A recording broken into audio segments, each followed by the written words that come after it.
જુઓ વિદ્યાર્થી મિત્રો, આજે આપણે મધ્યસ્થનો અભ્યાસ કરીશું. મધ્યસ્થના મોટા દાખલા જોઈશું. મધ્યસ્થ જુઓ, દાખલા નંબર 10, કિંમત 100 થી ઓછી, 100 થી 200, 200 થી 300, 300 થી 400 અને 400 થી વધુ.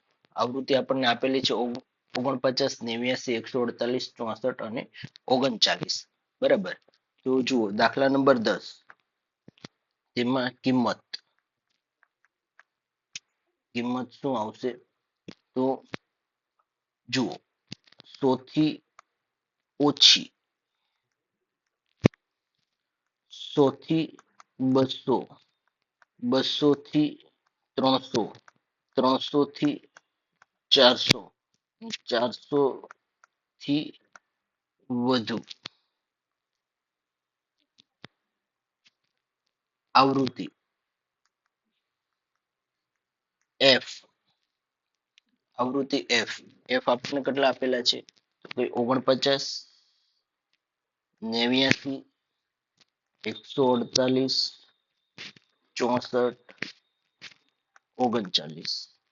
જ્યારે પણ આપણે મધ્યસ્થ મેળવવાનો હોય ને, તો આપણે સીએફ હંમેશા મેળવવી પડે. એટલે કે સંચય આવૃત્તિ, સંચય આવૃત્તિ.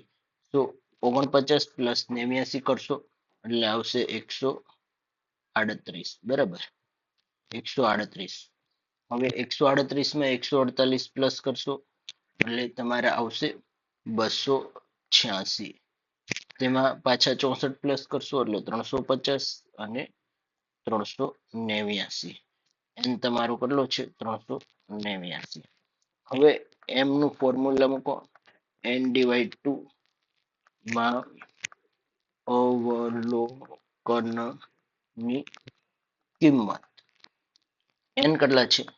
389 ભાગ્યા 2 એટલે માં અવલોકનની કિંમત એટલે શું આવશે? 194.5.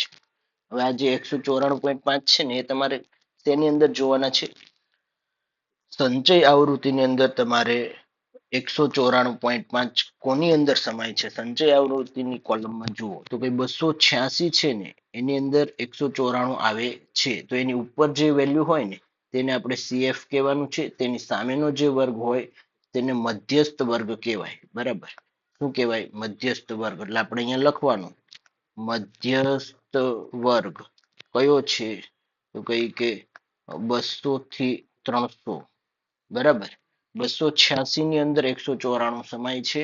એટલા માટે મધ્યસ્થ વર્ગ 200 થી 300 છે. તો એફ તમારો કેટલો થશે? એફ તમારો થશે 148. એટલે અહીંયા દરેક નોટેશન હું લખું છું. એલ બરાબર 200, પછી n/2 બરાબર કેટલા આવશે? 194.5 અને પછી સીએફ કેટલા આવશે? સીએફ 138 અને એફ આવશે તમારો 148. સાથે સાથે સી ની કિંમત કેટલી આવશે? તો કઈ 100. આ રીતે તમારે ગણતરી કરવાની છે. હવે હું મધ્યસ્થનું ફોર્મ્યુલા લખું, L plus n divide 2 minus CF ના છેદમાં સી મલ્ટીપ્લાય અહીંયા છેદમાં એફ આવશે. બરાબર, અને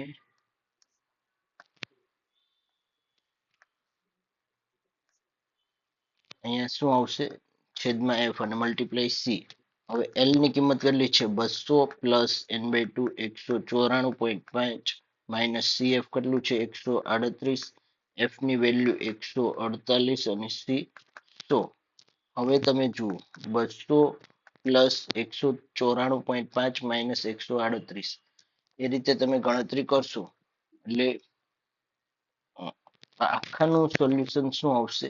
તો કઈ જુઓ, 38.18. એટલે અહીંયા આવશે 238.18. આ તમારું શું થયું? મધ્યસ્થ. બરાબર, 238.18. જોઈએ આપણે આગળ આવે છે દાખલા નંબર 10, 238.18. એ રીતે. હવે 11મો દાખલો જુઓ, એ પણ ટૂંકા દાખલા જેવો જ છે, પરંતુ આપણે એ પણ ગણી નાખીએ. નીચે આપેલ પ્રાપ્તાંકો ઉપરથી મધ્યસ્થ શોધો. જુઓ, અહીંયા હું તમને રકમ પણ લખી જ આપું છું એટલે તમને કોઈ કન્ફ્યુઝિંગ ના થાય. શું આપેલું છે? તો કે 10, 18, 22, 16, 15, 16, 18, 20, 16, 18 અને 23. 1, 2, 3, 4, 5, 6, 7, 8, 9, 10, 11. 11 વસ્તુ આપણને આપેલી છે. બરાબર. જો 11 આપણને, હવે આને શું કરવાનું, ચડતા ક્રમમાં ગોઠવતા. ચડતા ક્રમમાં ગોઠવતા. ચડતા ક્રમમાં ગોઠવતા. ચડતા ક્રમમાં આપણે કઈ રીતે ગોઠવીશું તે જુઓ. કે પેલા સૌથી જે કિંમત નાની હોય ને તે પેલા તમારે લખવાની છે. સૌથી આપણી નાની કિંમત કઈ છે? 10, પછી 15 આપણે લખવાનું 10, 15, પછી આવશે 16, 16 એટલે આપણે લખીશું 16, 16 અને 16 તમને 3 વખત આપ્યા છે તો 16 3 વખત. પછી આવશે તો કઈ 18 એક વખત, 2 વખત, 3 વખત, તો આપણે 18 3 વખત આપ્યા. 1, 2 અને 3 વખત 18. પછી તો કઈ કે 20, 20 એક વખત અને 22 અને 23. 1, 2, 3, 4, 5, 6, 7, 8, 9, 10, 11. એટલે અહીંયા તમારે શું આવશે? m ઇક્વલ ટુ n+1/2 માં અવલોકનની કિંમત. બરાબર. એટલે આમાં n તમને કેટલા આપેલા છે? 11. તો 11 + 1/2 એટલે 12/2 એટલે કેટલું આવશે? 6. 6 આવે તો m તમારો શું થશે? છઠ્ઠા નંબરનું ગણો. 1, 2, 3, 4, 5, 6. 18 તમારો m થશે. મધ્યસ્થ તમારો શું આવશે? 18. એવી જ રીતે જુઓ. હવે આના પછી આપણે 12 નંબરનો મોટો દાખલો. નીચે આપેલ આવૃત્તિ વિતરણ ઉપરથી મધ્યસ્થ શોધો. પ્રાપ્તાંકો આપેલા છે અને આવૃત્તિ વિતરણ આપેલું છે. એકદમ સરળ દાખલો છે. આપણે ગણી જોઈએ. બરાબર. જેથી કરી તમને થોડો વધારે ખ્યાલ આવે. 12 નંબરનો દાખલો જુઓ. પ્રાપ્તાંક આપેલા છે x અને બીજું તો કઈ આવૃત્તિ આપેલી છે. આવૃત્તિ f. બરાબર. પ્રાપ્તાંક કેટલા આપેલા છે? તો કઈ કે 10 થી 18 સુધી. 10, 11, 12, 13, 14, 15, 16, 17 અને 18.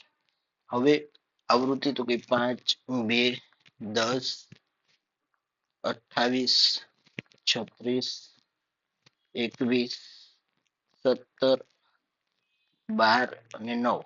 આ રીતે આપણને આપેલું છે. બરાબર. હવે જુઓ. હવે આની અંદર તમારે શું કરવાનું છે? જ્યારે મધ્યસ્થ મેળવવાનો હોય ત્યારે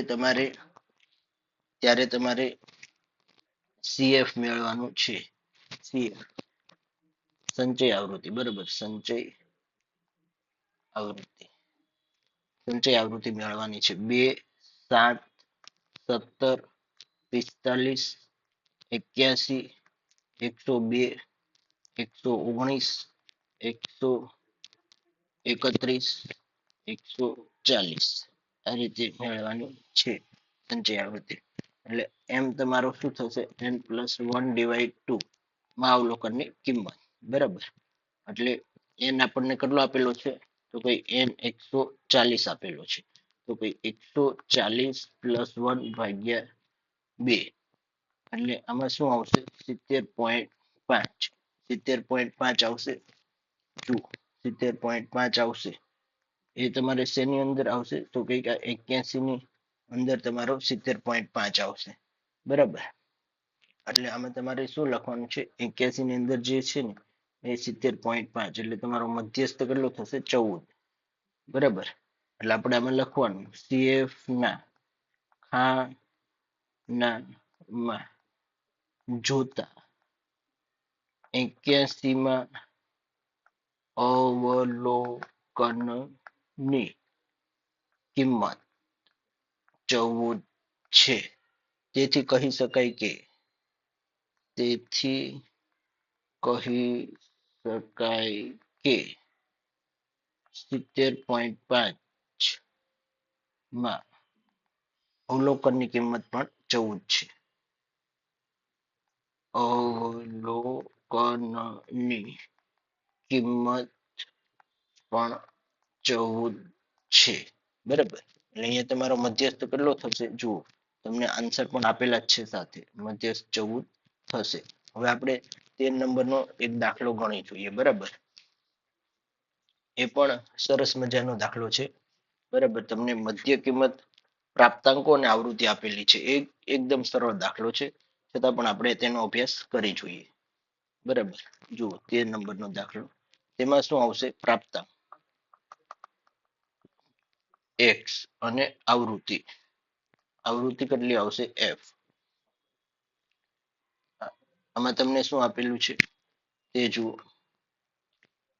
0.5, 1, 1.5, 2, 2.5, 3, 3.5, 4, 4.5 અને 1, 3, 9, 12, 7, 3, 2, 1 અને 1 એટલું આપેલું છે. હવે આવશે સંચય આવૃત્તિ. બરાબર, શું લખવાનું છે? સંચય આવૃત્તિ. તેમાં એકમાં 3 ઉમેરશું 4, 4માં 9માં 4 ઉમેરશું તો 13, 25, 32, 35, 36, બરાબર, 35 + 36 ના 37 આવશે. બરાબર, બે ઉમેરવાના ને એક નહીં, એટલે 37, 38 અને 39 આ સંચય આવૃત્તિ થઈ ગઈ. હવે જુઓ m = શું આવશે? n+1, 2 માં અવલોકનની સંખ્યા. n કેટલા છે? 39 + 1/2. બરાબર, એટલે અહીંયા કેટલા આવશે? 40/2. અહીંયા તમારે શું આવશે? 20. 20, તો 20 તમારે કોની અંદર સમાશે તે જુઓ. કોની અંદર ઇન્ક્લુડ થશે? તમારે 20 તો કઈ કે આ 25 ની અંદર આવે છે. બરાબર, બરાબર, આ જુઓ આ 25, 32, 20 છે તો 25 ની અંદર આવે છે. એટલે અહીંયા તમારો મધ્યસ્થ શું થશે? આ જે બે છે ને એ થશે. એટલે આમાં તમારે શું લખવાનું છે? 20 એ CF 25 ની અંદર આવતો હોવાથી આ રીતે લખી દેવાનું. 20 એ CF 25 ની અંદર આવૃત્તિ કિંમત છે માટે મધ્યસ્થ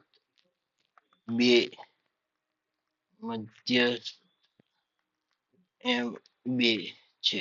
બરાબર, આ રીતે ગણતરી કરવાની છે. જુઓ તમે એનો આન્સર જોઈશો. દાખલા નંબર 2 તો 2 આવે છે. બરાબર, દરેકના આપણા આન્સર આવે છે. હવે પછીના મોટા દાખલાનો અભ્યાસ આપણે આના પછીના